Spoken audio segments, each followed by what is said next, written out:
What's up, guys? I'm here with Kevin Feige, head of Marvel Studios. Very exciting. Thank you for being with us today. Of course. Happy to be here. First off, let's just talk a little bit about Comic-Con and what it sort of means to Marvel and your presence here, how that's evolved over the years. Well, I was discussing this with somebody earlier. This is the first Comic-Con I attended was in 2000. Half as a fan and half as a guy who was a part of the first X-Men movie and was about to start working for Marvel. And it's grown into this now, which is incredible. And the IGN setup here is like a national event. It started to change for us in 2006 when we became our own studio. And starting with the first Iron Man film, it became the place for us to introduce and kick off almost everything that we're doing. And to bring the hard work we do every year to come and show the fans what we're up to.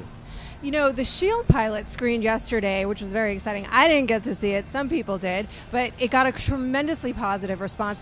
Marvel has been trying to get a live-action movie going for, I think, since 2009, for a number of years. Mm-hmm. What was it about this one that made it the one to kick it off with?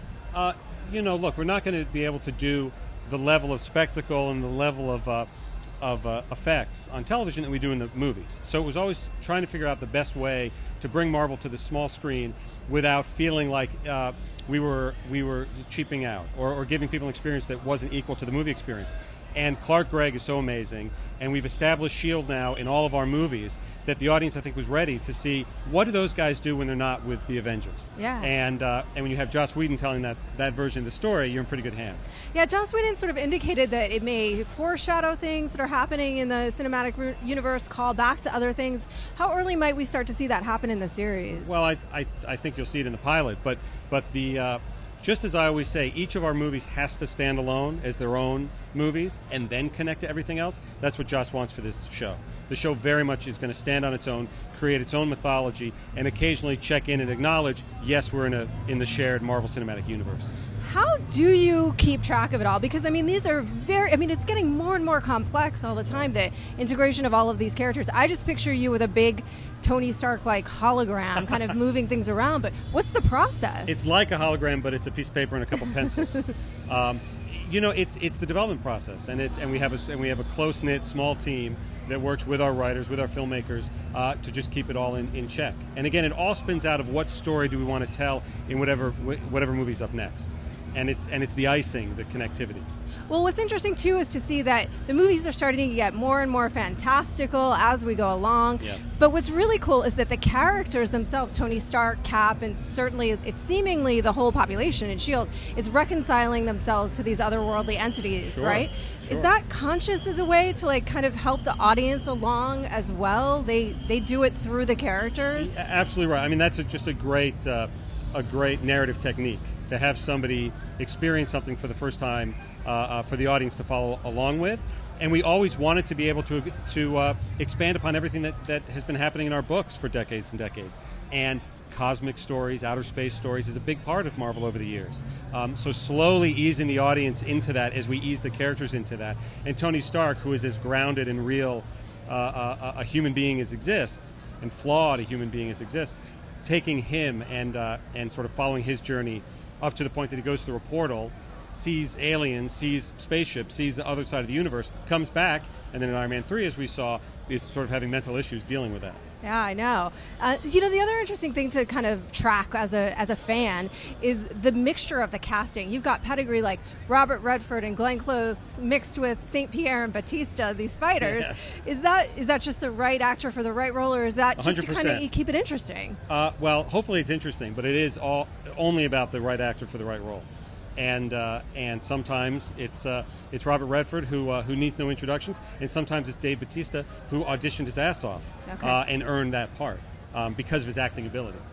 You have got Thor: The Dark World and Captain America: The Winter Soldier here, and a special surprise that we don't know about yet. But how do you what's the decision process in terms of what you're going to unveil at Comic-Con per movie and per phase? I'd say 6 months before Comic-Con, we start figuring out what we would have available, how we could. We don't want to ever come here if we don't have something to show, something to get people excited about. So we really spend about 6 months working on what can we bring, what will be advanced enough for us to bring in and showcase here. And we'll see in a few hours how people respond to it. In terms of Thor, we've got Loki back in the picture, which First of all, were you surprised by sort of the fan response to this character and to Tom Hiddleston? I was very, very happy. You know, I was a part of the first few X-Men films in the early days at Marvel. And Magneto is such a great villain. Yeah. Because you understand where he's coming from. You agree with him in many ways. And he's just incredibly entertaining to watch. And I really wanted the cinematic universe to have a character, a villain, that was as interesting as that. And early on, we thought Loki had the best potential to do that. And the first Thor movie, as you know, is as much a Loki origin story as it is a Thor origin story. Yeah. And the fact that we found somebody in Tom Hiddleston who has gone above and beyond to deliver this character and whose fans are rabid. There are more Lokis here than maybe any of our other characters. I know. It's tremendous, and I couldn't be happier about it. Do you think there is a path of redemption possible for this character? For Loki? Yeah. For the trickster god? Yeah. I don't know. We'll see. We'll see. Well, we know that the big villain, of course, is Christopher Eccleston's Malekith in this movie. We know that there's a path of revenge. What's he so pissed about? I mean, that's not been made clear yet. He has a grudge that goes back a long, long time. When you're dealing with the Thor franchise, we have the ability to play on these science fiction concepts and these mythological concepts all at the same time. So Malekith and his race of dark elves honestly predate the universe. They are from an age prior to the Big Bang. They did not like the Big Bang, and they want to undo it. Wow. So their grudge goes back a ways. So he teamed with Loki in the comics. I'm imagining that's going to go a slightly different way in this film. I'll never tell. Okay. Well, in terms of Captain America, I mean, do you think you'd ever go back and sort of fill out or explore that montage, the Cap kicks bus montage in the first form in the World War II? Yeah. Yes. You will. Absolutely. That was the purpose of that montage. Yeah. The purpose of that montage was to acknowledge a period of time that we weren't seeing, that Cap was having perhaps dozens of adventures in World War II, so that if we would be so lucky to be able to make future movies, we would be able to go back to that time period. So that certainly is there for us to play with if and when we find a story to do so. Do you think is that something you're actively pursuing now, or is just focused on other things at the moment? Well, we're focused on the Cap movie that comes out next April. Yeah. And then we'll see where we go from there. Talk a little bit about the relationship between Cap and Black Widow, because they're kind of opposite sides of a coin in a way. She's a little grittier, a little darker. He's kind of a Boy Scout. Absolutely right. What do they That's bring why on it's so each fun other? to put them together. Yeah. And as I've said, Tony Stark went back to Stark Industries, went back to Malibu before his house was destroyed at the end of Avengers. Thor goes back to Asgard. Right. Cap can't go back in time. We're not playing the time travel card in the Marvel Cinematic Universe anytime soon. So he has to stay. He has to stay here in the modern age and try to figure things out. And it just made sense for us that he would stay with S.H.I.E.L.D., that he would stay with Nick Fury, and work alongside Widow. And I think Widow has a lot of fun with him. Widow likes pushing his buttons. Widow likes to have fun with the guy who still is trying to grow out of them, but still has the 40s mentality of society and of culture. And the more interesting thing for us was, how is he going to work in today's age where everything is not black and white, where there's shades of gray. And when you're working for somebody like Nick Fury, it's all shades of gray. Yeah. And when we meet Cap in this movie, he's not feeling great about that. She also has, historically, a relationship with the Winter Soldier. Is that going to kind of play out in this film as well? Without giving too much away, we do play on the backstory between them, yes. Okay. Widow has gone on many, many adventures over the years. In Avengers, one of our favorite parts was hearing just a Loki give her a hard time about certain events from her past that we've never seen. Yeah. To hear she and Hawkeye relate to an adventure they had together that we haven't seen yet. So we're going to play on that as it relates to Widow and Winter Soldier in this movie as well. Do you think that the relationship between, I'm sure it is, but the relationship also between Cap and Bucky, that's got to be the center of this film in a way. Yes, it's all right there in the title for sure. Right. Yeah, and we're playing it as a surprise for people in the audience that haven't read the comics, that don't know the comics, but most importantly, it's a surprise for Cap. Yeah.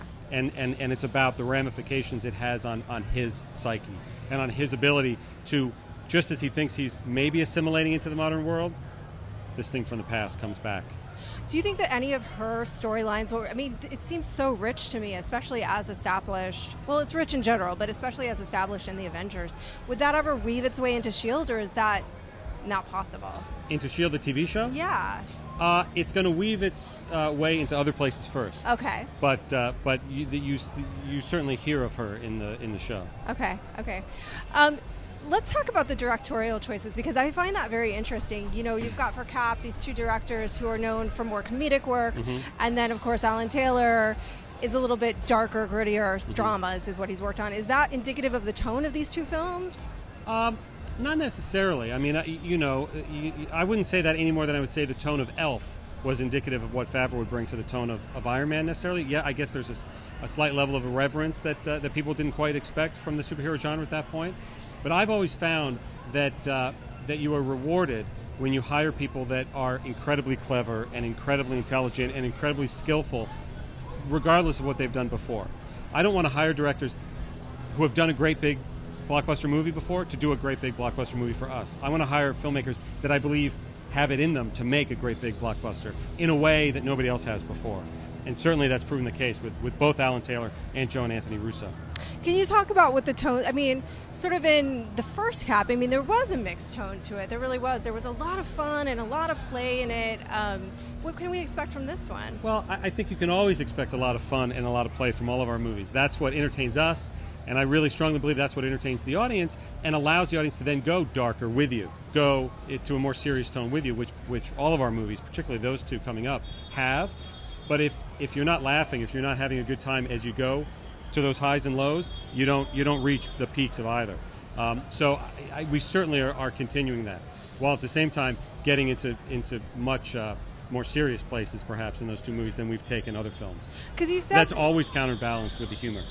Well, you said that Captain America was a 70s thriller, 70s political thriller in the guise of being a superhero movie, which right. I love. Is that how you feel kind of about all of the movies, or what would Thor then be?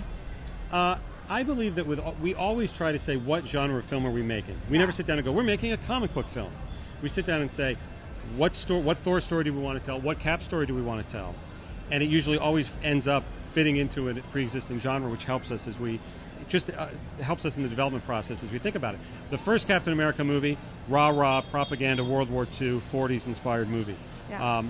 It made sense because that's what the comics did. When Cap is thawed out, when he enters the 60s, when he enters the 70s in the comics with Watergate and the Nixon administration, he clearly was sort of shaken to what it means, the ideals of America.